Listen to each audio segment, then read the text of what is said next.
Okay, तो हम लोग स्टार्ट करते हैं आज का जो हमारा नेक्स्ट एंडोक्राइन ग्लैंड है ना। कल हम लोग ने क्या देखा था, एक तो हाइपोथैलेमस हम लोग ने कंप्लीट कर लिया था, और हाइपोथैलेमस के बाद हमारा था पिट्यूटरी ग्लैंड। पिट्यूटरी ग्लैंड के 9 हम लोग ने कंप्लीट कर लिए थे। आज जो तीसरा मतलब थर्ड जो हमारा ग्लैंड है वो आएगा तुम्हारा पिट्यूटरी ग्लैंड के पास वाला, है ना। कौन है ये? Rahul, I am fine, how are you? Okay, pituitary gland के बाद वाला जो ग्लैंड है वो हो जाएगा तुम्हारा पीनियल ग्लैंड। ओके, देखो मैंने कल तुम्हें पिट्यूटरी ग्लैंड के अंदर एक पोजीशन बताया हुआ था। क्या बोले थे इसका पोजीशन? हम लोग बोले थे कि जो भी तुम्हारा फोरब्रेन होगा, डायनसेफेलॉन का जो बेसल पार्ट है, ये बेसल पार्ट पे कौन प्रेजेंट होगा? Pituitary gland. क्लियर? और पिट्यूटरी ग्लैंड जिस बोन के अंदर प्रेजेंट होगा, that bone is known as sella turcica का। ठीक है, तो यहाँ पे पिट्यूटरी ग्लैंड के ही पास एक छोटा सा ग्लैंड प्रेजेंट है बेसल पार्ट के अंदर ही, फोर ब्रेन के बेसल पार्ट में ही आप लोग को ये ग्लैंड मिलेगा, which is known as pineal gland. क्या बोलोगे इसको? Pineal gland. क्लियर? तो देखो पीनियल ग्लैंड का जो मेन हार्मोन है वो है मेलाटोनिन। अब कल हम लोग ने मेलेनिन MSH, है ना, पिट्यूटरी ग्लैंड के अंदर जो एडेनोहाइपोफाइसिस है, एडेनोहाइपोफाइसिस के अंदर पार्स मीडिया, है ना, ये हमने इंटरमीडिया वाला पढ़ा था रीजन। तो इसके अंदर का जो पोर्शन है उसमें हम लोग ने एक हार्मोन पढ़ा था, अगर आप लोग को याद हो, वो हार्मोन कौन सा था तुम्हारा? Melanin secreting hormone. तो मेलेनिन, MSH, और इसमें कंफ्यूजन नहीं होना चाहिए। मेलेनिन सिक्रेटिंग हार्मोन क्या काम करेगा? जो तुम्हारा मेलेनिन पिगमेंट है, पिगमेंटेशन के लिए जो रिस्पॉन्सिबल है, रेगुलेट करता है जो पिगमेंटेशन को, वो है तुम्हारा मेलेनिन। मेलाटोनिन किसके लिए रिस्पॉन्सिबल है? Melatonin is responsible for diurnal cycle. अब इसमें क्या क्या आ सकता है डायर्नल साइकिल के अंदर? Sleep wake cycle. मतलब क्या होगा? ये तुम्हारी बॉडी के अंदर का जो रिदम है ना उसको फॉलो करेगा। बॉडी के अंदर का रिदम का मतलब क्या है मैम, है ना, क्वेश्चन हो सकता है। देखो सबने एक चीज़ पढ़ी है कि 21 डेज तक अगर तुम लोग कोई एक पर्टिकुलर हैबिट को फॉलो करते हो तो आप लोग को 22nd डे पे आप लोग को वो याद रखने की ज़रूरत नहीं है। 6 बजे का अलार्म लगा के रखोगे ना आप लोग, 10-12 दिन भी 6 बजे का अलार्म लगाया तो 13वें दिन पे आप लोग ऑटोमेटिकली क्या हो जाओगे? उठ जाओगे।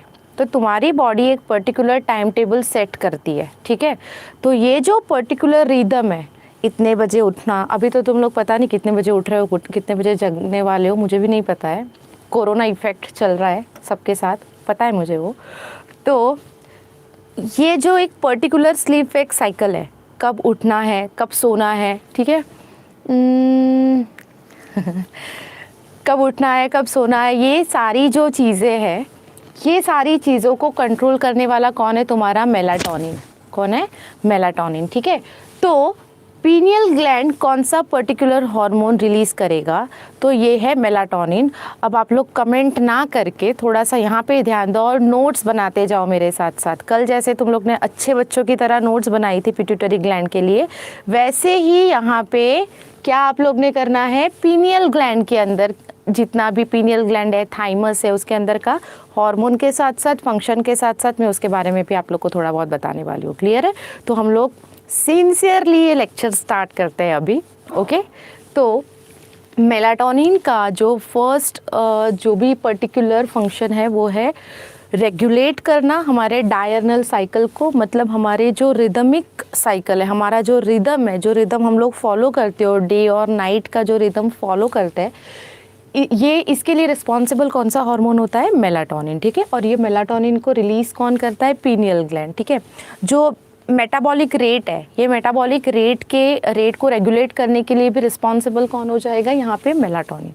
सो मेलाटोनिन ये हार्मोन तुम्हारा मतलब काफ़ी इम्पॉर्टेंट एक हार्मोन हो जाएगा, क्योंकि तुम्हारा जो रिदम ऑफ बॉडी है, बॉडी का जो रिदम है, इसको कंट्रोल करता है सबसे पहली चीज़। तो क्लियर है। अब हम लोग जो दूसरा स्टार्ट करने वाले पीनियल ग्लैंड के बाद, जो तुम्हारी मोस्ट इम्पॉर्टेंट ग्लैंड है, मोस्ट इम्पॉर्टेंट ग्लैंड है थाइमस, है ना। थाइमस ग्लैंड के अंदर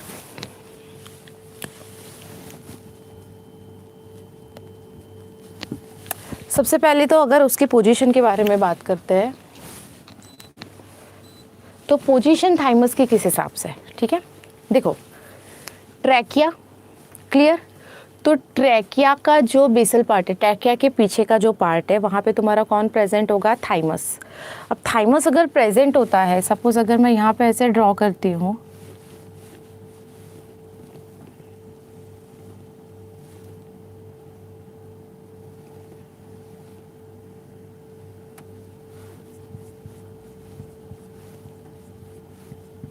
ये क्या हो जाएगा तुम्हारा,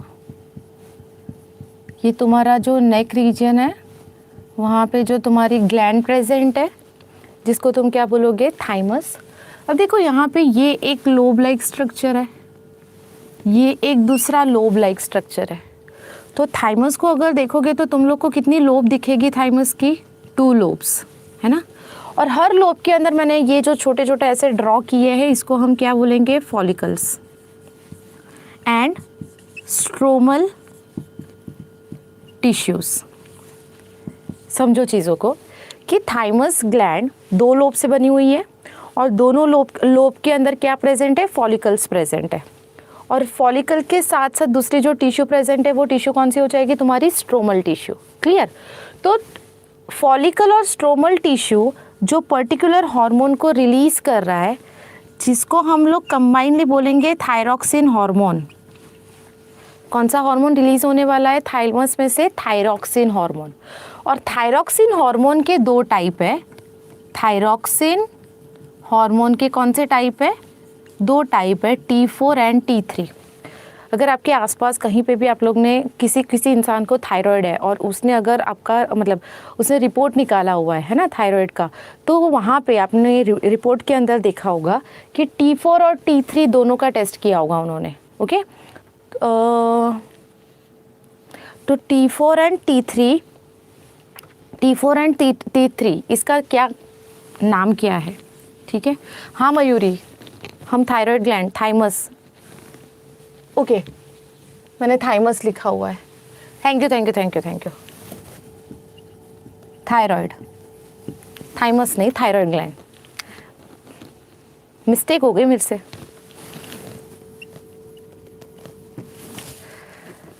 गुड। तो थायराइड ग्लैंड होता है यार, मुझसे भी, मैं भी इंसान हूँ, गलती हो गई मेरे से।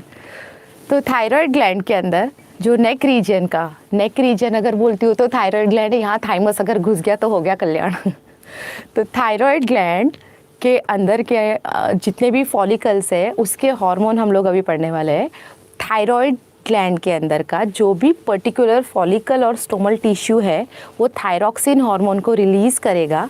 और थायरॉक्सिन हार्मोन के 2 टाइप है, T3 एंड T4, है ना। T3 एंड T4 के अंदर उसके अगर हम लोग फुल फॉर्म देखते हैं तो T3 को बोला जाएगा ट्राई आयोडोथायरॉक्सिन, और T4 को बोला जाएगा टेट्रा आयोडोथायरॉक्सिन। पहले तो क्लियर करो कि थायराइड के अंदर का जो थायरॉक्सिन हार्मोन रिलीज होने वाला है, उसके टोटल कितने टाइप्स हो जाएंगे, 2 types, tri iodothyroxine and tetra iodothyroxine. Clear. Tri iodothyroxine और टेट्रा आयोडोथायरॉक्सिन को रिलीज करने के लिए, स्टिम्युलेट करने के लिए जिस किसी भी पर्टिकुलर आयन की हमें रिक्वायरमेंट है, वो है iodine. So iodine is responsible for the synthesis and secretion of this particular hormone, which is known as thyroxine hormone. 2 types of thyroxine hormone will be there. First is triiodothyroxine and second is tetraiodothyroxine. Clear? चीज़ें clear कर लो। Thyroid gland के अंदर पहली चीज़ तो किससे बनी हुई है ये चीज़, तो ये बना हुआ होगा फॉलिकल से, 2 लोब लाइक स्ट्रक्चर, और दोनों भी लोब्स किससे बना हुआ है, फॉलिकल से और स्ट्रोमल टिश्यू से। अब ये रिलीज़ किसको करेगा, तो ये रिलीज़ करेगा थायरॉक्सिन को, और उसके दो टाइप कौन से हो जाएंगे, T3 and T4, tri iodothyroxine and tetra iodothyroxine. Clear. और ये जितने भी हार्मोन रिलीज़ होने वाले हैं ये हमारे बेसल मेटाबॉलिक रेट को बैलेंस करते हैं। ठीक है, आप सबने एक वर्ड कभी ना कभी पढ़ा होगा या नहीं पढ़ा होगा तो इसका फुल फॉर्म है BMR। ठीक है, BMR बेसल मेटाबॉलिक रेट, क्या बोला जाएगा इसको, बेसल मेटाबॉलिक रेट। जो भी मेटाबॉलिज्म है हमारी बॉडी का उसको रेगुलेट करने के लिए, ओके, उसको रेगुलेट करने के लिए हमें सबसे इम्पॉर्टेंट जो हार्मोन लगता है बॉडी के अंदर वो हो जाएगा तुम्हारा थायरॉक्सिन। क्लियर करो ये बात, ओके। और थायरॉक्सिन को रिलीज़ करना है, थायरॉक्सिन को सिंथेसाइज करना है, सिक्रेट करना है, इसके लिए जो पर्टिकुलर हमें मॉलिक्यूल लगेगा वो है आयोडीन। आयोडीन की मात्रा बॉडी में पर्याप्त होनी चाहिए, है ना, सुने होंगे कभी। तो आयोडीन की कमी से होता है गॉइटर, ये भी सुना होगा तुमने। ठीक है, कभी कभी ऐड आती थी पहले टाटा नमक की, पता नहीं आप लोग ने देखी नहीं देखी, तो उसमें बताया गया था कि गॉइटर होता है, यहाँ से लटका हुआ नेक बताया हुआ है ना। तो गॉइटर ये जो यहाँ से फूल जाता है ना वो किसकी कमी की वजह से होता है, तुम्हारे आयोडीन की। बॉडी के अंदर अगर आयोडीन, नमक कम खा रहे हो तुम लोग, बहुत कम नहीं खाना चाहिए, बहुत ज़्यादा नहीं खाना चाहिए, क्या होता है यह भी पता चल जाएगा तुम लोग को। ठीक है, तो अगर आयोडीन हमारी बॉडी के अंदर एक पर्टिकुलर रेंज से, नॉर्मल रेंज से कम है तो वो किसके सिंथेसिस और सिक्रेशन को कम कर देगा, थायरॉक्सिन। और अगर थायरॉक्सिन हार्मोन का लेवल कम हो जाता है तो हाइपर थायरॉयडिज्म बोला जाएगा उसको। क्या बोला जाएगा, हाइपर थायरॉयडिज्म। BMR क्या है, बेसल मेटाबॉलिक रेट। ओके, एक क्वेश्चन मस्त आया हुआ है, बेसल मेटाबॉलिक रेट। अब बेसल मेटाबॉलिक रेट, खाना खाते हो, मेटाबॉलिज्म होता है, metabolism again divided into catabolism and anabolism. तो ये जो मेटाबॉलिक रिएक्शन हुआ है ना हमारी बॉडी के अंदर, जितना एब्जॉर्ब करना है, कौन सा मटेरियल एब्जॉर्ब करके न्यूट्रिशन को रिक्वायर्ड, कितना न्यूट्रिशन रिक्वायर्ड होना चाहिए तुम्हारी बॉडी के लिए, ये सब के लिए ये सब के लिए जो रिक्वायरमेंट है, बेसल मेटाबॉलिक रेट का जो रिक्वायरमेंट है, इसको रेगुलेट कौन कर रहा है, तुम्हारा थायरॉक्सिन, मतलब तुम्हारा थायराइड ग्लैंड कर रहा है। ठीक है, मतलब बॉडी के अंदर काफ़ी ज़्यादा इम्पॉर्टेंट हो जाएगा थायराइड ग्लैंड का। क्लियर है। चलो अभी हाइपर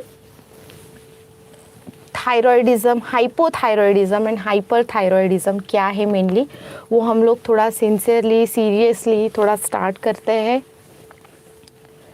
अब सबका अगर हाय, हेलो, गुड मॉर्निंग विश करना हो गया हो तो यहाँ पे थोड़ा सा ध्यान दे दीजिए प्लीज़, मेरे लिए। हर बार मेरे लिए ही पढ़ते हो तुम लोग, है ना। तो थायराइड ग्लैंड के अंदर सपोज जो थायरॉक्सिन हार्मोन है, ये थायरॉक्सिन हार्मोन का जो रेगुलेशन कर रहा है, वो रेगुलेशन कौन कर रहा है, आयोडीन। आयोडीन का लेवल बॉडी के अंदर कम हो गया है, आयोडीन का लेवल बॉडी के अंदर कम हो गया है, मतलब तुम्हारा जो थायरॉक्सिन हार्मोन है वो रिलीज़ होना कम हो गया है। जितना नॉर्मल कॉन्सेंट्रेशन में थायरॉक्सिन होना चाहिए, वो नॉर्मल कॉन्सेंट्रेशन से अगर थायरॉक्सिन हार्मोन का लेवल कम हो गया है तो यहाँ पे मैं बोलूँगी कि यहाँ पे हुआ है हाइपोथायरॉयडिज्म। क्या बोला जाएगा, हाइपोथायरॉयडिज्म। मैंने कल भी बोला था आपको, कोई पर्टिकुलर लेवल से कम होता है तो हाइपो, कोई पर्टिकुलर नॉर्मल रेंज से बढ़ता है तो उसको हम बोलेंगे हाइपर। क्लियर है। तो हाइपोथायरॉयडिज्म के अंदर सपोज ये अगर किसी प्रेग्नेंट लेडी के अंदर हाइपोथायरॉयडिज्म की प्रॉब्लम आ गई है, कहाँ पे हम लोग सिचुएशन पढ़ रहे हैं कि लेडी क्या है, प्रेग्नेंट है, और प्रेग्नेंट लेडी के अंदर अगर हाइपोथायरॉयडिज्म की प्रॉब्लम है तो क्या होगा, जो भी ग्रोइंग बेबी है वो ग्रोइंग बेबी के अंदर ग्रोथ कैसी हो जाएगी, stunted growth present in growing baby. जो यूट्रस के अंदर बेबी है उसकी ग्रोथ कैसी हो जाएगी, स्टंटेड हो जाएगी। स्टंटेड ग्रोथ को यहाँ पे हमारे एनसीईआरटी वालों ने नाम दिया है, एनसीईआरटी वालों ने नहीं, मेडिकल टर्म है, क्रिटिनिज्म। क्या बोला जाएगा इसको? क्रिटिनिज्म। मतलब जितना जो भी बेबी का रेट ग्रोथ रेट है वो कम हो जाएगा। मेंटल रिटार्डेशन आ सकता है। डिफ म्यूटिज्म मतलब बेबी क्या हो सकता है? बहरा हो सकता है चांसेस है ये सारे, ठीक है। किसकी वजह से? अगर प्रेग्नेंट लेडी के अंदर हाइपोथायरॉयडिज्म हो रहा है तो प्रेग्नेंट जो लेडी है, प्रेगनेंसी से पहले बहुत सारे चेकअप्स किए जाते हैं, तो उसके अंदर वैसे अगर पता चल जाएगा कि थायराइड है तो उस हिसाब से वो लेडी को ट्रीटमेंट किया जा सकता है, ठीक है। तो हाइपोथायरॉयडिज्म अगर प्रेग्नेंट लेडी में है तो बेबी का ग्रोथ कैसा हो जाएगा? स्टंटेड ग्रोथ हो जाएगा। उसके बाद ये जो स्टंटेड ग्रोथ है, बेबी का जो ग्रोथ रुक गया है, उसको नाम क्या दिया हुआ है? क्रिटिनिज्म दिया हुआ है। क्लियर है? अगर ये एक कंडीशन हो गई। सेकेंड कंडीशन में क्या है? सपोज थायराइड ग्लैंड के अंदर कैंसर हो गया है। क्या हुआ है? थायराइड ग्लैंड के अंदर सेकेंड कंडीशन क्या हो गई? थायराइड ग्लैंड के अंदर क्या हुआ है? कैंसर हुआ है। अब कैंसर का मतलब क्या है? जो भी तुम्हारी ग्रोथ जहाँ पे रुकनी चाहिए वो सेल डिवीजन अगर फॉर्म होते जा रहा है, सेल डिवीजन हो रहा है तो वहाँ पे ट्यूमर जैसा फॉर्म होगा। थायराइड के अंदर अगर ट्यूमर फॉर्म हो रही है, वहाँ पे उसके फॉलिकल के अंदर स्ट्रोमल टिश्यू में अगर ट्यूमर फॉर्म हो रही है, तो जो थायरॉक्सिन हार्मोन का लेवल है वो कंटिन्यूअसली क्या होता जाएगा? इंक्रीज होता जाएगा। अगर थायराइड के अंदर के हार्मोन्स अगर इंक्रीज हो रहा है, नॉर्मल लेवल से इंक्रीज हो रहा है, तो यहाँ पे क्या हो जाएगा? हाइपो होगा कि हाइपर हो जाएगा? हाइपर होगा। तो हाइपर थायरॉयडिज्म यहाँ पे प्रोड्यूस होगा। किसकी वजह से? अगर कैंसर हुआ है, वहाँ पे सेल्स के अंदर कैंसर हुआ है, थायराइड के सेल्स में अगर कैंसर हुआ है तो वहाँ पे क्या हो जाएगा? हाइपर थायरॉयडिज्म, है ना। एक्सोथेल्मिक गॉइटर बोला जाएगा। एक्सोथेल्मिक, इसको क्या बोलते हो आप लोग? एक्सोथेल्मिक गॉइटर। इसको नाम क्या दिया हुआ है? एक्सोथेल्मिक गॉइटर, जिसको हम बोलेंगे हाइपरथायरॉयडिज्म। कोई मुझे बताएगा ये हाइपरथायरॉयडिज्म को दूसरा क्या बोला गया? ये डिजीज को नाम क्या दिया हुआ है? ये डिजीज को नाम दिया गया है ग्रेव्स डिजीज। ये डिजीज को नाम क्या दिया हुआ है? ग्रेव्स डिजीज, ठीक है। आपने पहली कंडीशन में क्या देखा? एक प्रेग्नेंट लेडी है, उसको थायराइड हुआ है। उसको थायराइड नहीं, उसको क्या हो गया है? तुम्हारा जो भी पर्टिकुलर हाइपोथायरॉयडिज्म की वजह से जो बेबी के अंदर पर्टिकुलर चेंजेस आए वो देखा। सेकेंड में क्या देख रहे हो तुम लोग? सेकेंड केस के अंदर कैंसर हुआ है अगर सपोज थायराइड ग्लैंड के अंदर, तो एक्सोथेल्मिक गॉइटर, कंटिन्यूसली थायरॉक्सिन हार्मोन का रिलीज होता जाएगा, ठीक है, क्योंकि वो श्रिंक होते जा रही है, कंटिन्यूसली तुम्हारा रिलीज कर रहा है थायरॉक्सिन हार्मोन को। और तीसरी कंडीशन के अंदर ग्रेव्स डिसीज के बाद, ग्रेव्स डिसीज पता चल गया तुम लोग को ग्रेव्स डिसीज क्या होगा। अब क्या हो जाता है, जो भी तुम्हारा ग्रेव्स डिसीज है, हाइपोथायरॉयडिज्म है, ये कंडीशन कैसे हो जाएगी? बढ़ जाएगी, कम हो जाएगी। बेसल मेटाबॉलिक रेट को क्या कर देगा? डिस्टर्ब कर देगा थायराइड ग्लैंड, ठीक है।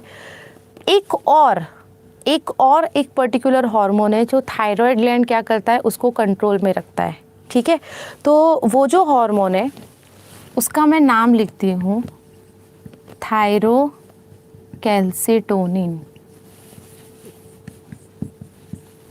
क्या हो जाएगा ये? थायरोकैल्सिटोनिन। देखो इसके नाम के बीच में ये जो सी है, क्या प्रोनाउंस करोगे इसको आप लोग? कैल्सी। थायरोकैल्सिटोनिन ये कैल्शियम लेवल को क्या करेगा? रेगुलेट करना स्टार्ट करेगा। देखो थायराइड ग्लैंड के जस्ट पीछे की साइड पे, है ना, थायराइड ग्लैंड की जस्ट पीछे की साइड पे पैराथायराइड ग्लैंड प्रेजेंट होती है। और पैराथायराइड ग्लैंड क्या, अभी इसके बाद हम लोग देखने वाले हैं, parathyroid gland parathyroid hormone release करती है। तो जो पैराथायराइड हार्मोन का काम है वो कैल्शियम को क्या करना है? इंक्रीज करना है ना। और जो तुम्हारा टीसीटी है, ये टीसीटी का काम क्या करना है? ये भी कैल्शियम लेवल को क्या करेगा? रेगुलेट करना काम करेगा।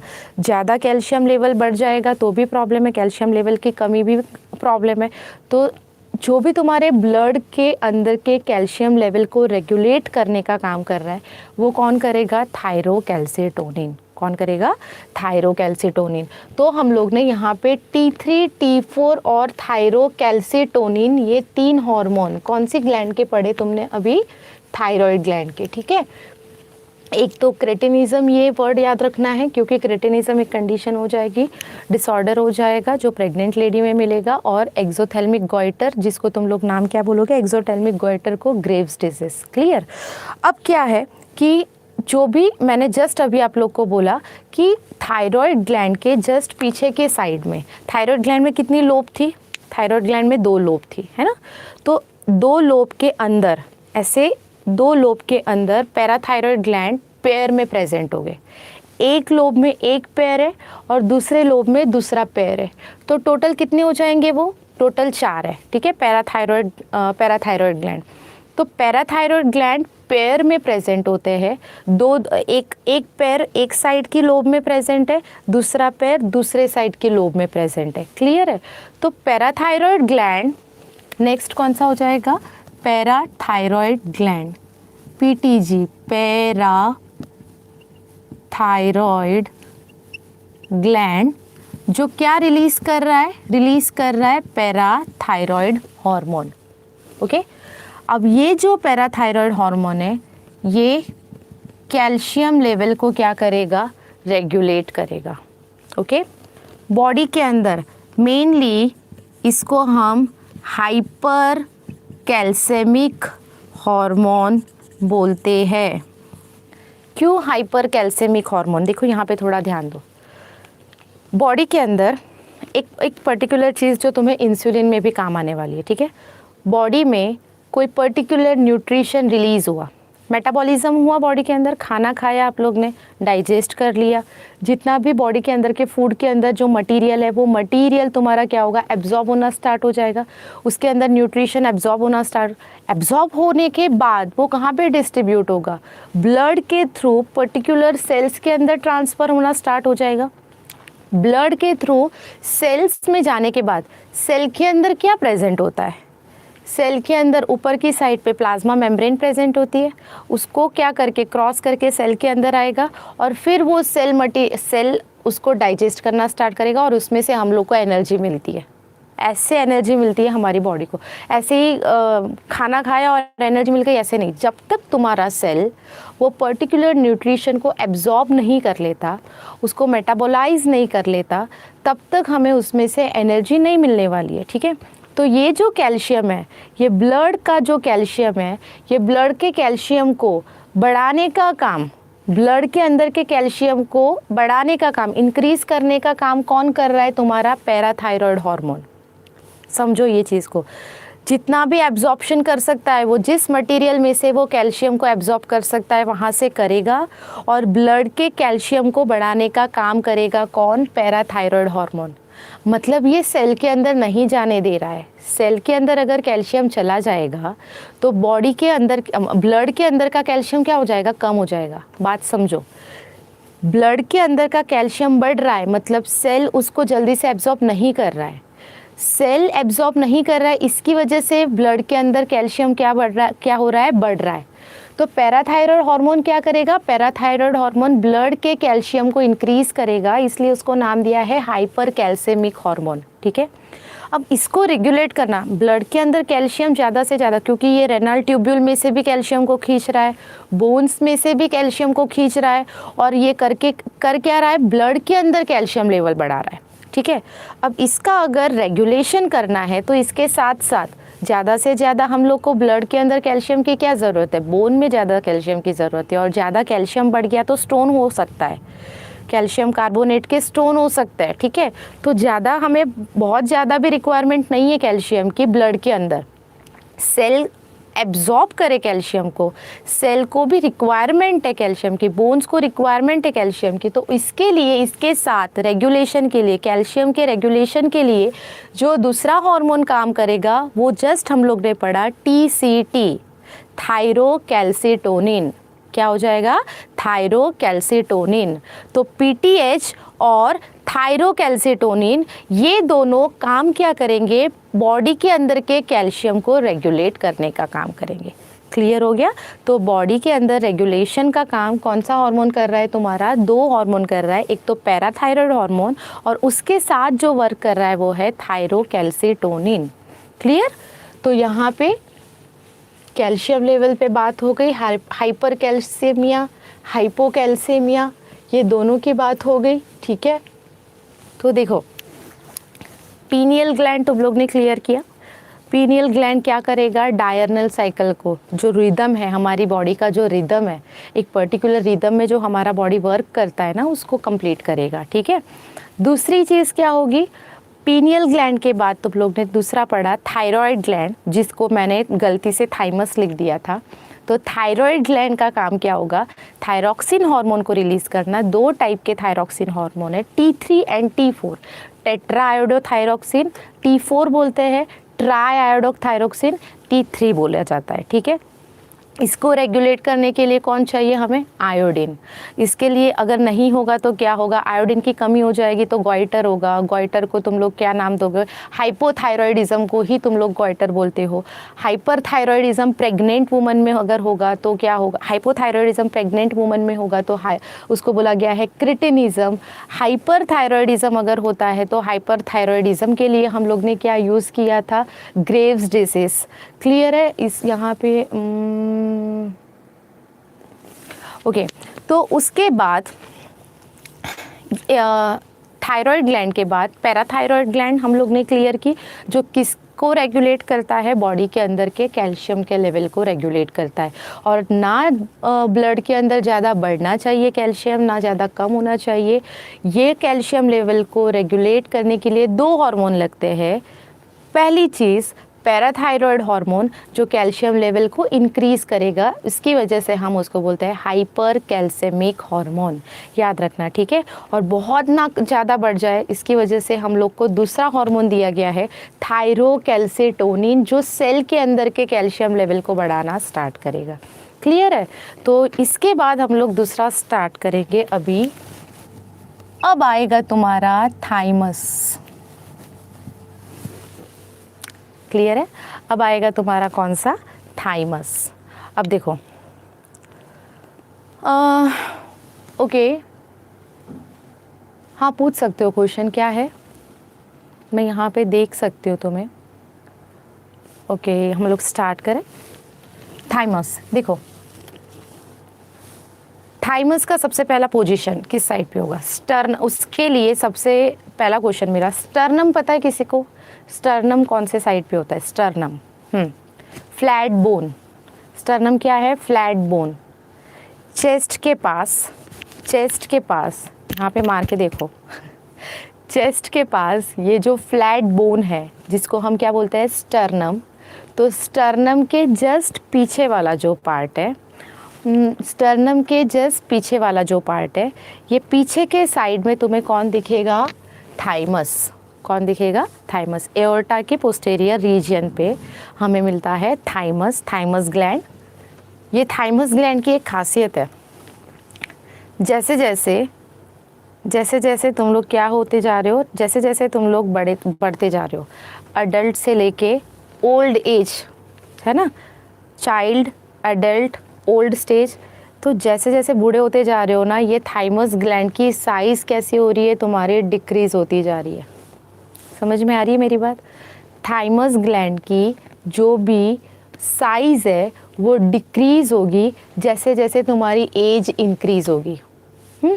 तो मैच्योर लेवल पे, मतलब अडल्ट के अंदर सबसे ज़्यादा, मतलब सबसे अच्छे से अगर थाइमस अगर वर्क करता है तो वो कौन से लेवल पे वर्क करेगा, अडल्ट स्टेज के अंदर, है ना। तो जैसे जैसे तुम्हारी एज बढ़ रही है, थाइमस ग्लैंड क्या होते जा रहा है, तुम्हारा साइज़ में वो छोटा होते जा रहा है। और उसी की वजह से एक रीज़न ये भी है कि ओल्ड एज के अंदर इम्यूनिटी वीक क्यों होती है।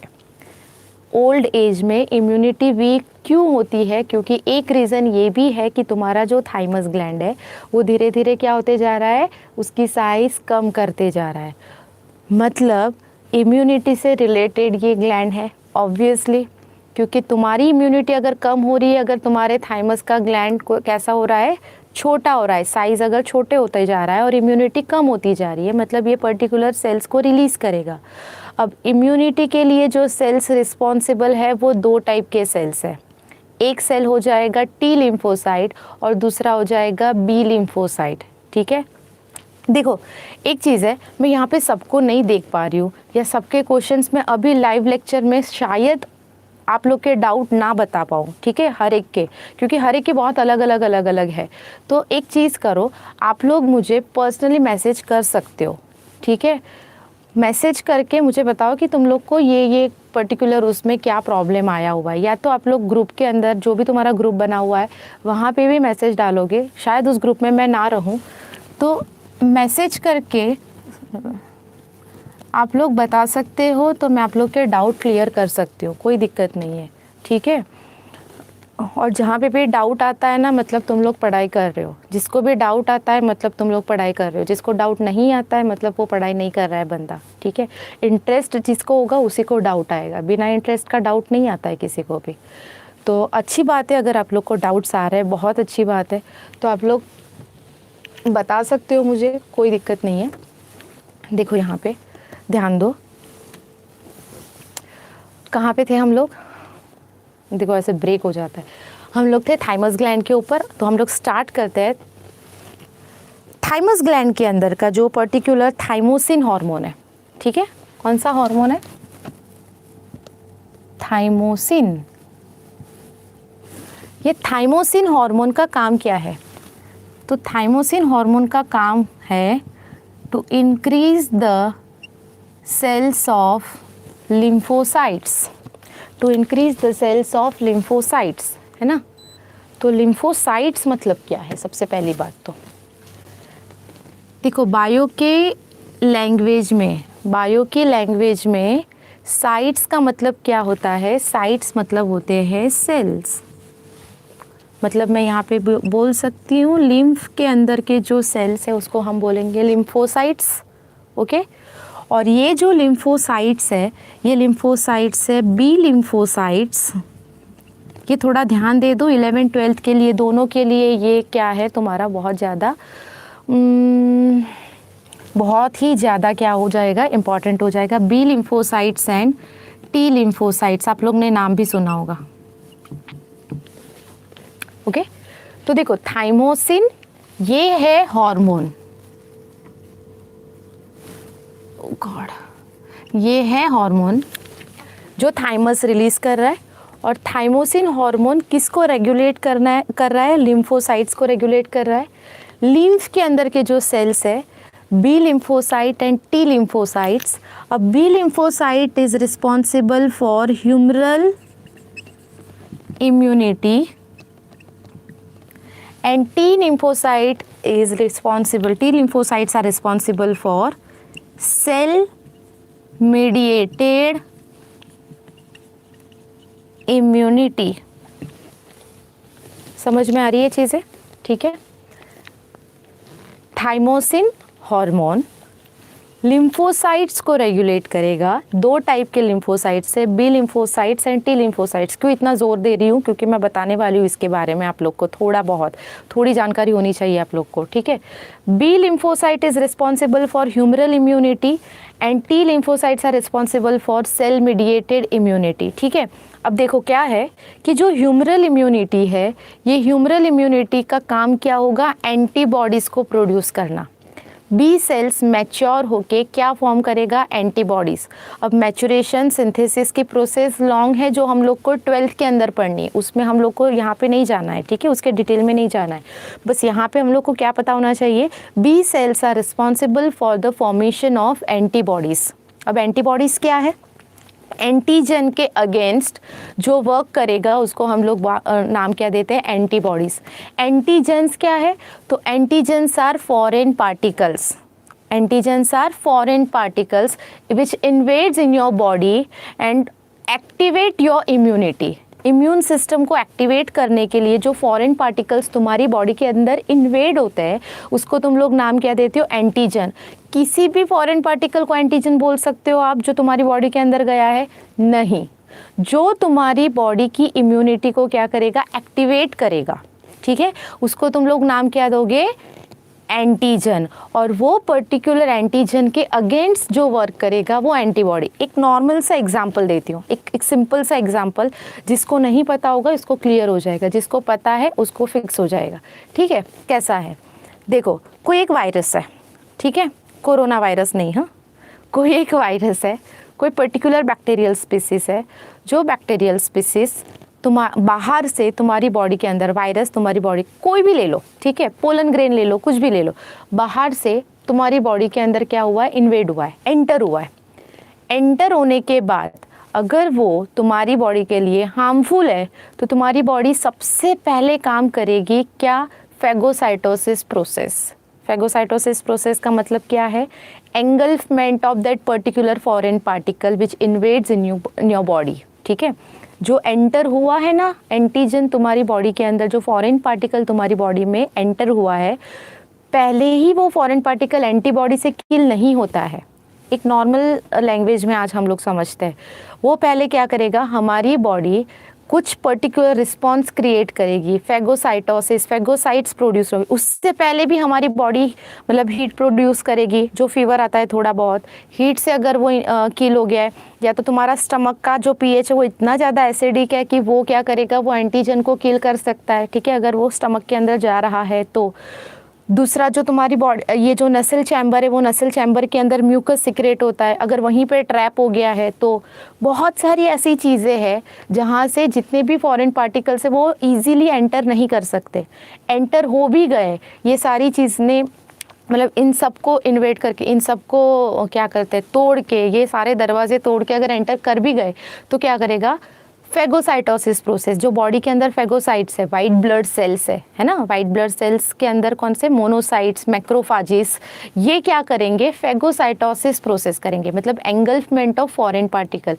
ये करते करते तुम्हारी बॉडी, अगर वो फॉरेन पार्टिकल ज़्यादा स्ट्रॉन्ग है तो तुम्हारी बॉडी उसके साथ साथ simultaneously B cells, T cells, B cells antibody को प्रोड्यूस करते जाएगा, और टी सेल्स वो पर्टिकुलर जो बी सेल एंटीबॉडी फॉर्म कर रहा है उसको और ज़्यादा सपोर्ट देते जाएगा कि वो जल्दी से जल्दी एंटीबॉडी को प्रोड्यूस करे।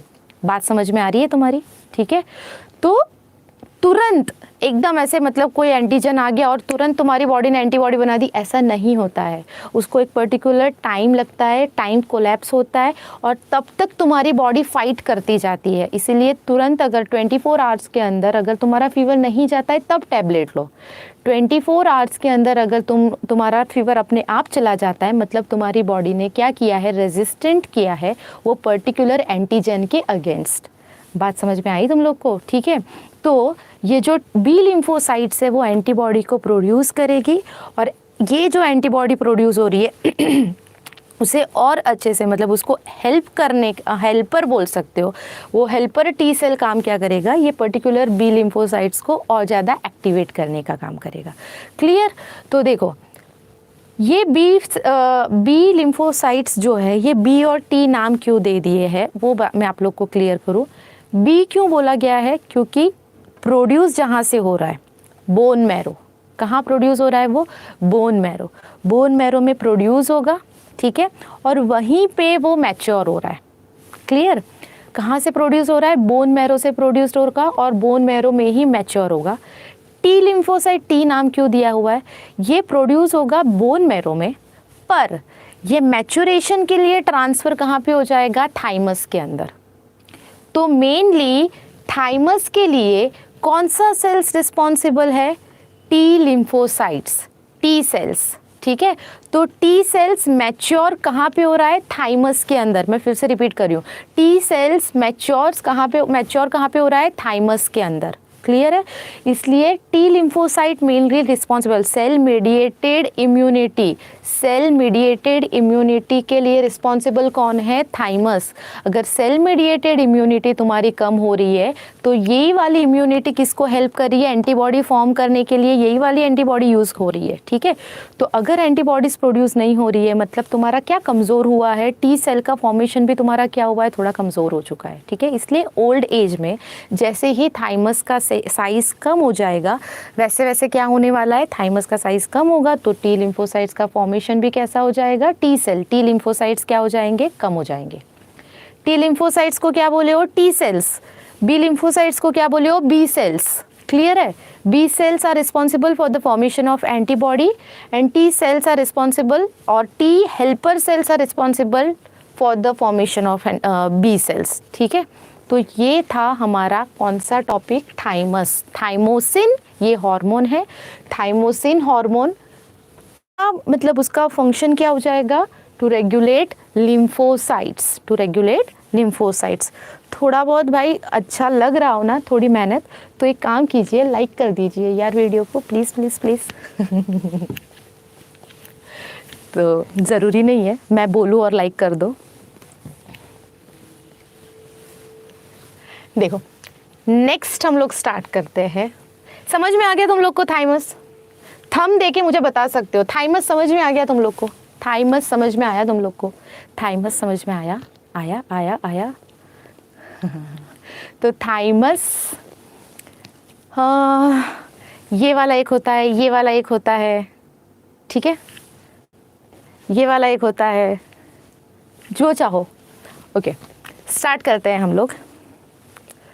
मेरे प्यारे बच्चों, ओ अजिंक्य बेबी, व्हाट हैपेंड? देखो अजिंक्य, जो भी डाउट है ना तुम मुझे बता सकते हो, मतलब अभी नहीं, लाइव लेक्चर में नहीं, बहुत ज़्यादा बड़ा हो जाएगा नहीं तो ये लेक्चर। तुम मुझे, मैंने नंबर दिया हुआ है, वहाँ से कर सकते हो। Okay, love from Bihar, oh my goodness, love you, चलो, love you love you love you love you so much. चलो यहाँ पे नेक्स्ट हम लोग स्टार्ट करते हैं। नेक्स्ट कौन सा हो जाएगा हमारा, उससे पहले हम लोग क्या देखते हैं, हाइपोथैलेमस हो गया, पिट्यूटरी ग्लैंड हो गया। पिट्यूटरी ग्लैंड के बाद तुम्हारा कौन सा हो जाएगा, हेल्प करो यार। पिट्यूटरी ग्लैंड के बाद तुम्हारा कौन सा हो जाएगा, पिट्यूटरी ग्लैंड के बाद हम लोग ने देखा था तुम्हारा पीनियल ग्लैंड। पीनियल ग्लैंड के बाद हम लोग ने देखा है तुम्हारा कौन सा ग्लैंड, थाइमस हो गया, थायराइड हो गया, थायराइड के बाद हो गया तुम्हारा थाइमस हो गया, और थाइमस के बाद अभी हम लोग जो देखने वाले हैं, जो सबको बहुत अच्छे से पता होगा, पेनक्रियास। याद है पेनक्रियास? डाइजेशन वाला चैप्टर सबने पढ़ा है ना 8, 9, 10 हर जगह पे पढ़ते हो डाइजेशन, ठीक है। स्मॉल इंटेस्टाइन सबको पता होगा। ओके, तो देखो स्मॉल इंटेस्टाइन के पास मैं एक नाम बता रही हूँ, सपोज ये तुम्हारा स्मॉल इंटेस्टाइन है, सपोज, ठीक है। तो बेटा मैंने नंबर दिया, तो देखो सपोज ये स्मॉल इंटेस्टाइन है, स्टमक के बाद वाला, देखो अब यहाँ पे ध्यान दो, स्टमक के बाद वाला जो तुम्हारा स्मॉल इंटेस्टाइन है, तो है लोकेटेड नियर किडनी। भाई किडनी के पास कैसे हो जाएगा पैनक्रियाज? नहीं राजा, देखो हिपैटिक डक्ट और पैनक्रिएटिक डक्ट, मैं जो बोल रही हूँ ना वो थोड़ा ध्यान से सुनो, बस अब थोड़ा कमेंट बंद कर दो, यहाँ पे ध्यान दो। हिपैटिक डक्ट और पैनक्रिएटिक डक्ट है ना, पैनक्रियाज और हिपेटोसाइट्स, हिपेटोसाइट्स मतलब लीवर सेल्स है ना, तो लीवर सेल्स जो है तुम्हारा वो हिपेटोसाइट्स बोला जाता है, और पेनक्रियास के अंदर के सेल्स को बोला जाता है पेनक्रिएटिक सेल्स। तो हिपेटोसाइट्स, लीवर तुम्हारा bile duct, bile juice form करता है, पेनक्रियास तुम्हारा पेनक्रिएटिक जूस क्रिएट करता है, फॉर्म करता है। और देखो क्या होता है कि ये जो लीवर और पेनक्रियास का जितना भी मटेरियल है वो रिलीज होके कहाँ पे आएगा, तुम्हारा रिलीज होके आएगा स्मॉल इंटेस्टाइन के अंदर। बात समझ में आ गई? ये मैं क्यों बता रही हूँ, ये मैं डाइजेशन नहीं सिखा रही हूँ, मैं आप लोग को पोजीशन बता रही हूँ। आपको प्लीज़ पता होना चाहिए कि पेनक्रियास कौन सी साइड पे है, किडनी के पास मत लेके जाना, गड़बड़ हो जाएगी, ठीक है। तो देखो क्या होगा, तुम्हारा जो हिपेटोपेनक्रियाटिक डक्ट है ना, ये हिपेटोपेनक्रियाटिक डक्ट में से जितना भी मटेरियल लिवर में से आ रहा है, जितना मटेरियल पेनक्रियाज में से आ रहा है, वो जूस सारा का सारा कहाँ पे जाएगा? स्मॉल इंटेस्टाइन के अंदर। ओके, और स्मॉल इंटेस्टाइन के अंदर जाने के बाद वो काम क्या करेगा? वहाँ पे वो मटेरियल को, जितना भी जूस होगा वो जाएगा। स्मॉल इंटेस्टाइन सबसे ज़्यादा एब्जॉर्प्शन का काम करता है। हाईएस्ट एब्जॉर्प्शन फूड का अगर हो रहा है तो वो कौन सी साइड पे होता है? स्मॉल इंटेस्टाइन के अंदर होता है। क्लियर है? तो जितना फूड के अंदर का न्यूट्रिशन है, वो न्यूट्रिशन एब्जॉर्ब करने का, वहाँ पे मटेरियल को ट्रांसफ़र करने का काम, ये सब वो पर्टिकुलर इम्पॉर्टेंट जगह पे हो रहा है तुम्हारे स्मॉल इंटेस्टाइन के पास। तो ये जो पेनक्रियाज है, ये पेनक्रियाज अब क्या काम कर रहा है? तो पेनक्रियाज, हम हार्मोन लेवल पे पढ़ रहे हैं, तो पेनक्रियाज दो तरह से काम करेगा। एक तो एक्सोक्राइन ग्लैंड की तरह से भी काम करेगा और दूसरा काम करेगा एंडोक्राइन ग्लैंड की तरह से। ठीक है, अब अगर तुम लोग डाइजेशन में पढ़ते हो तो पेनक्रियाज को तुम लोग एज अ एक्सोक्राइन ग्लैंड पढ़ोगे, क्योंकि वहाँ पे डक्ट प्रेजेंट हो जाएगी वहाँ से। पर अगर आप लोग एंडोक्राइन ग्लैंड, एंडोक्राइन सिस्टम के बारे में बात कर रहे हो, तो पेनक्रियाज एंडोक्राइन ग्लैंड की तरह भी वर्क कर रहा है, because pancreas will form two type of hormone, glucagon and insulin. मैं नाम बोल रही हूँ, फिर से ध्यान देना। ठीक है, पेनक्रियाज, इसको आप लोग मिक्स्ड ग्लैंड भी बोल सकते हो। Pancreas is also known as mixed gland. ठीक है, मिक्स्ड ग्लैंड क्यों? क्योंकि इसको आप लोग एक्सोक्राइन ग्लैंड और एंडोक्राइन ग्लैंड दोनों में डिवाइड कर सकते हो। मैंने जो अभी रामायण महाभारत बोली ना, स्मॉल इंटेस्टाइन, ये वो फलाना ठिकाना, ये सब किसकी वजह से बोला मैंने आपको? एक्सोक्राइन, क्योंकि वो क्या है, वहाँ से डक्ट रिलीज होगी, पेनक्रियाटिक डक्ट फॉर्म होती है और वो क्या काम करेगी? रिलीज करेगी पेनक्रियाटिक जूस को। ठीक है, तो वो वहाँ पे बिहेव कर रही है किसके लिए?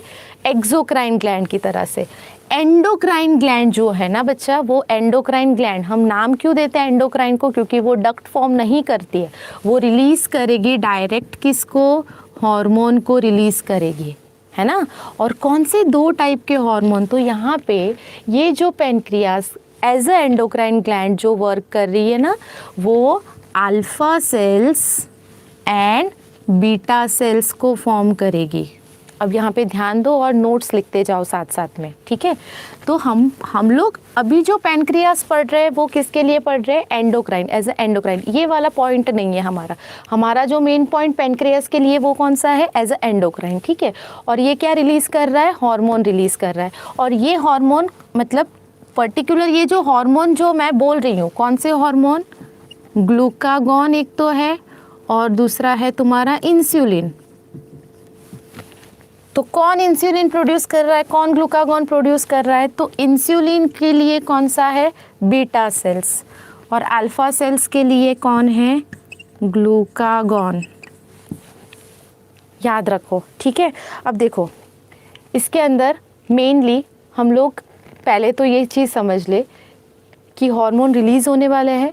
हार्मोन रिलीज होने के लिए पेनक्रियास के अंदर के कौन से दो सेल रिस्पॉन्सिबल है? Alpha cell and beta cells. ठीक है, अब जो मेन है हमारा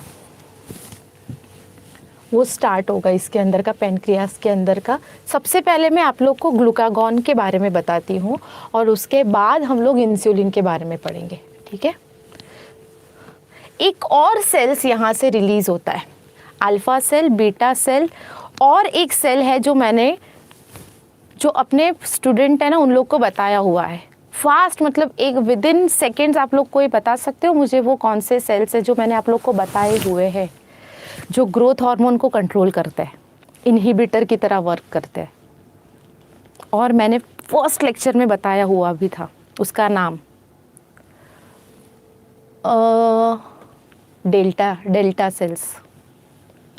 alpha cell, beta cell and delta cells, gamma cells नहीं। और रिस्पॉन्स मुझे चाहिए फटाफट।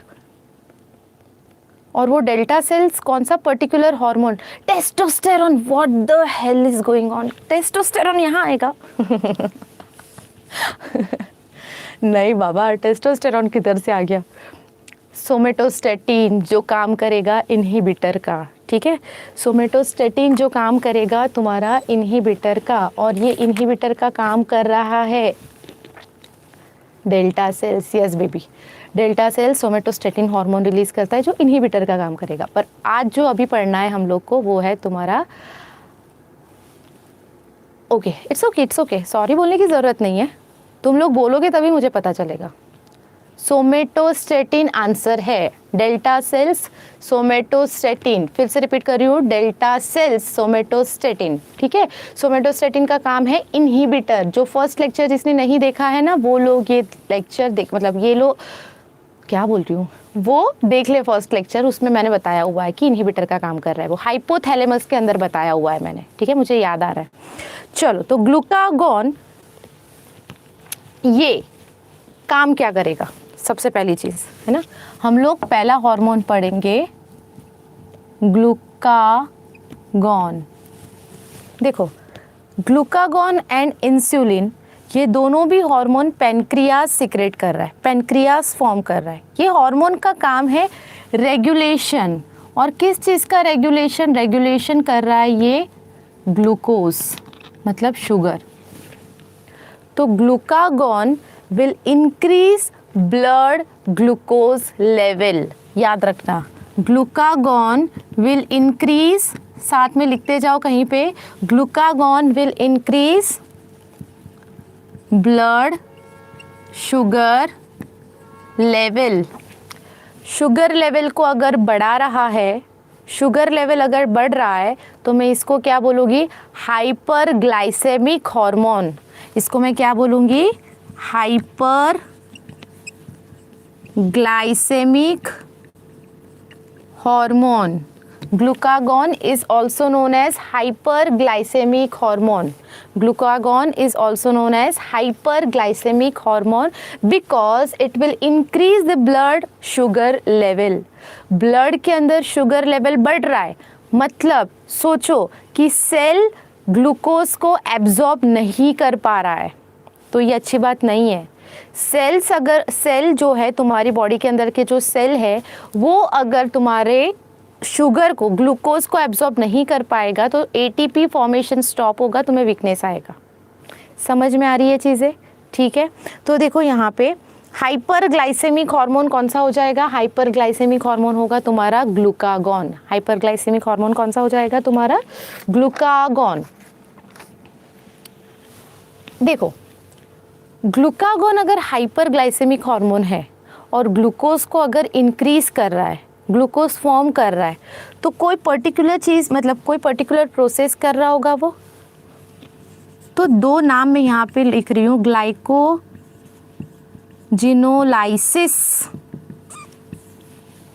क्या करता है वो, ग्लाइकोजिनोलाइसिस। Glucagon, yes. तो जो ये ग्लाइकोजिनोलाइसिस प्रोसेस है ना, ग्लाइकोजिनोलाइसिस प्रोसेस मतलब ग्लाइकोजन को कन्वर्ट करेगा ग्लूकोज में। कैटाबॉलिज्म प्रोसेस होगी किसकी, ग्लाइकोजन की। ग्लाइकोजन का कैटाबॉलिज्म होने के बाद वो क्या फॉर्म कर रहा है, ग्लूकोज। तो ग्लाइकोजन का अगर ब्रेकडाउन होके ग्लूकोज फॉर्म हो रहा है तो भी तुम्हारा ग्लूकोज लेवल बढ़ेगा। एक ये तरीके से, एक प्रोसेस ये होगी कि वो ग्लाइकोजन को कैटाबोलाइज करके किस में कन्वर्ट करेगा, ग्लूकोज में कन्वर्ट करेगा, ठीक है। तो ग्लूकोज का लेवल बढ़ गया। दूसरी चीज, ग्लाइकोजिनोलाइसिस के बाद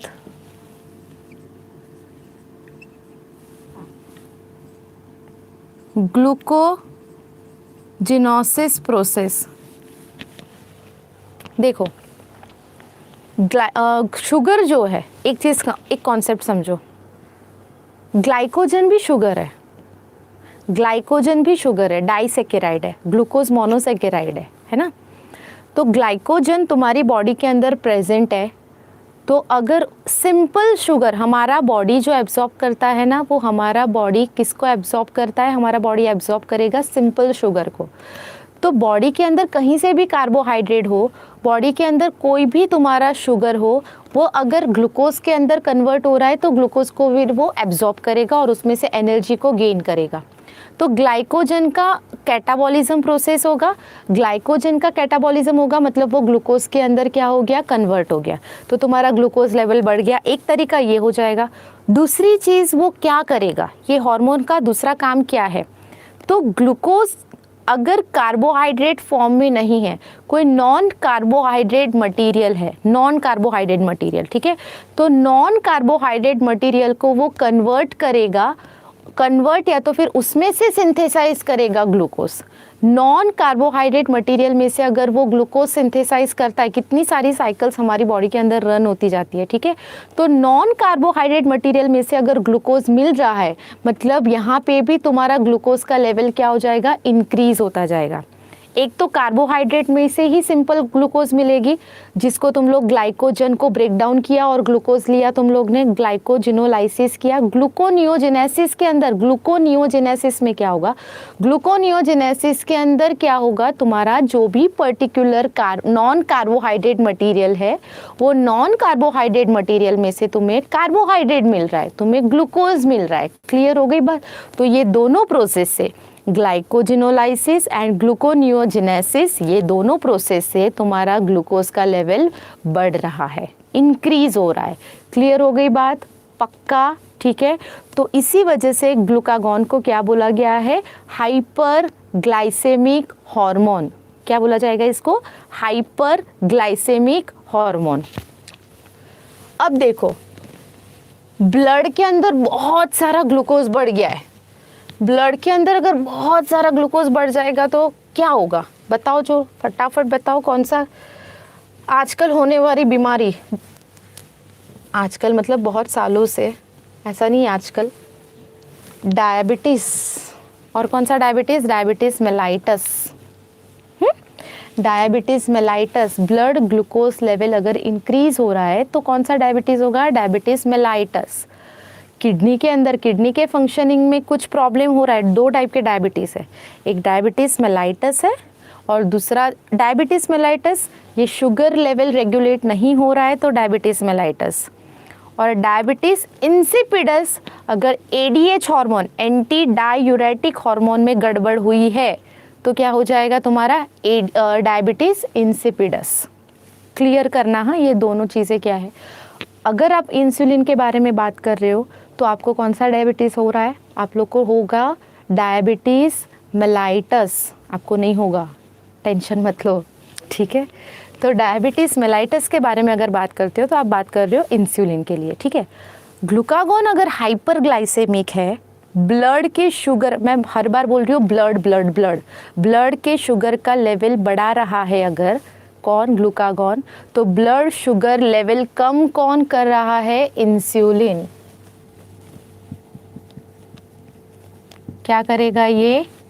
ब्लड शुगर लेवल को कम कर देगा। तो मैं इसको नाम क्या दूँ? Hypoglycemic hormone. ये बहुत इम्पॉर्टेंट है, बहुत ज़्यादा इम्पॉर्टेंट है।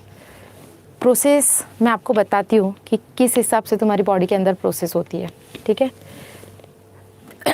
ये जो इंसुलिन है, एडिपोसाइट्स, मतलब जो तुम्हारे एडिपोज टिश्यू के सेल्स है वो, और हिपेटोसाइट्स, लीवर सेल्स, वहाँ पे वर्क करेगी और वहीं पे रेगुलेशन का काम करना स्टार्ट करेगी। दो सेल्स, एडिपोसाइट्स एंड हिपेटोसाइट्स, ठीक है। तो इंसुलिन का टारगेट सेल्स कौन से? इंसुलिन का टारगेट सेल्स मैंने आपको दो नाम दिए, hepatocytes and adipocytes. Hepatocytes, adipocytes, hepatocytes, adipocytes, ठीक है। देखो यहाँ पे ध्यान दो, इंसुलिन ब्लड शुगर लेवल को बढ़ाया किसने? ग्लूकागॉन ने। ब्लड शुगर लेवल ज़्यादा बढ़ जाएगा तो एबनॉर्मल कंडीशन में जाएगा, डायबिटीज़ होगा, तो उसको कम करने के लिए कौन रिस्पॉन्सिबल है? इंसुलिन। अब क्या करता है इंसुलिन? मेनली सपोज़ मैंने जस्ट अभी आपको बताया, सपोज़ ये सेल है, इतना बड़ा सेल नहीं होगा, सपोज़ ये तुम्हारे बॉडी के अंदर का सेल है और यहाँ पे ब्लड है, इसके आसपास ब्लड है, और ब्लड के अंदर क्या बढ़ा है? ये शुगर बढ़ गया है, दिख रहा है सब लोग को? ब्लड के अंदर बहुत सारा शुगर बढ़ गया है। प्रोसेस समझो क्या होता है, ठीक है। ये प्रोसेस बताई नहीं गई है, मैं आपको बताती हूँ, यहाँ पे ध्यान दो कि सेल है, सेल को, सेल के बाहर जो ब्लड है, ब्लड के अंदर शुगर का लेवल बढ़ गया है, ब्लड लेवल शुगर के अंदर जो बढ़ गया है ना, उसको एंटर होके किधर आना है? सेल के अंदर आना है। जब ये शुगर ये जो एस एस एस जो सारे है, मेरा फेवरेट एस, ये जो एस एस एस सारे है, ये शुगर जब तुम्हारा यहाँ एंटर करेगा, सेल के अंदर एंटर करेगा, तब वो क्या प्रोड्यूस करेगा, energy in the form of ATP. अब इसकी बहुत बड़ी प्रोसेस है, वो नहीं पढ़ना है आपको, कॉन्सेप्ट पढ़ना है। जब शुगर अंदर आएगा सेल के अंदर, ये सेल के अंदर जब शुगर ने एंटर किया, तभी जाके क्या होगा, तुम्हारा एटीपी फॉर्म होगा। तो ये जो ग्लूकोज है ना यहाँ पे बाहर जो बढ़ गया है, ये जो ग्लूकोज बढ़ गया है ब्लड के अंदर, वो ग्लूकोज को एंटर करने के लिए ग्लूट प्रोटीन होता है। समझो ये चीज़ को, ग्लूकोज को सेल के अंदर एंटर करवाने के लिए कौन सा प्रोटीन है, ग्लूकोज ट्रांसपोर्ट प्रोटीन। बोलो मेरे साथ, ग्लूट का फुल फॉर्म क्या है, ग्लूट का फुल फॉर्म है ग्लूकोज ट्रांसपोर्ट प्रोटीन। ये ग्लूकोज ट्रांसपोर्ट प्रोटीन कब ओपन होगा, जब तुम्हारे सेल के ऊपर इंसुलिन आके बैठेगा। जब तक इंसुलिन सेल मेम्ब्रेन के ऊपर आके नहीं बैठता है, तब तक तुम्हारा ग्लूकोज ट्रांसपोर्ट प्रोटीन क्या हो जाएगा, बंद, क्लोज है। जैसे ही इंसुलिन वहाँ पे आके बैठेगा सेल मेम्ब्रेन के ऊपर, कॉन्सेप्ट समझो, ठीक है, जैसे ही सेल मेम्ब्रेन पे इंसुलिन आके बैठेगा, वैसे ही तुम्हारा ग्लूकोज ट्रांसपोर्ट प्रोटीन ओपन होगा, और ओपन होने के बाद जितने भी ग्लूकोज है वो ग्लूकोज ट्रांसपोर्ट प्रोटीन के थ्रू कहाँ पे आएंगे, सेल के अंदर आएंगे, और सेल के अंदर तुम्हारा प्रोसेस होगा, साइकिल स्टार्ट होगा तुम्हारा, और किस में कन्वर्ट हो जाएगा, glucose converts into ATP. Clear हुई चीज़ है, ठीक है। तो इंसुलिन ये कैसे रिस्पॉन्सिबल है, क्या काम करता है, कैसे टारगेट सेल पे जाके वर्क करेगा, किस हिसाब से करेगा, उसके बारे में मैंने आप लोग को अभी बताया। क्लियर। तो ये था तुम्हारा कौन, इंसुलिन, ग्लूकागॉन, कैसे हाइपरग्लाइसेमिक हुआ, कैसे हाइपोग्लाइसेमिक हुआ, ठीक है। तो आज का लेक्चर बस यहाँ तक रखते हैं। हाँ, मैं थक गई तो नेक्स्ट जब आओगे तुम लोग नेक्स्ट लेक्चर के लिए, पहले तो हम लोग कंप्लीट करेंगे कौन सा, एड्रिनल ग्लैंड बाकी है हमारा, जो सेक्स हार्मोन है तुम्हारे वो बाकी है। बहुत ये क्या चल रहा है, because my sis is having type and okay तुम्हारी लाइफ के बारे में यहाँ क्यों डिस्कस कर रही हो यार। चलो, तो हम लोग नेक्स्ट लेक्चर में पूरा ये चैप्टर कंप्लीट करना स्टार्ट करेंगे, और उसके बाद हम लोग ये चैप्टर एक लेक्चर में ये चैप्टर का जितना भी रिमेनिंग पोर्शन है वो कंप्लीट हो जाएगा। उसके बाद तुम लोग मुझे बताओ कि तुम्हें क्या पढ़ना है। Okay, bye, have a nice day, Sunday enjoy करो, बाय बाय।